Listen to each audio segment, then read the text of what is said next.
ಕರ್ನಾಟಕದ ಜಲಿಯನ್ ವಾಲಾಬಾಗ್ ಎಂದೇ ಖ್ಯಾತಿಯಾದಂಥ ಈ ಗೋಟಾದ ಶ್ರೇಷ್ಠ ಭೂಮಿಯಲ್ಲಿ ಈ ರಾಷ್ಟ್ರ ಕಂಡಂತ ಉಕ್ಕಿನ ಮನುಷ್ಯ, ಈ ದೇಶದ ಮೊದಲ ಗೃಹ ಮಂತ್ರಿ,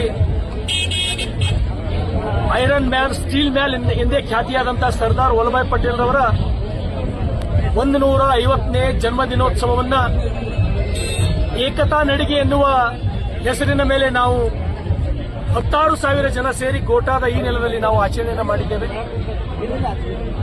ಅವರ ಜನ್ಮದಿನದ ಈ ಆಚರಣೆ ಕಾರ್ಯಕ್ರಮ ಸ್ವರ್ಗದಲ್ಲಿರ್ತಕ್ಕಂಥ ಅವರಿಗೆ ಶ್ರದ್ಧಾಂಜಲಿಯನ್ನ ಸಲ್ಲಿಸಲಿಕ್ಕಾಗಿ, ಅವರು ತಗೊಂಡಂತ ಈ ದಿಟ್ಟ ನಿರ್ಧಾರಕ್ಕಾಗಿ ಬಹುತೇಕ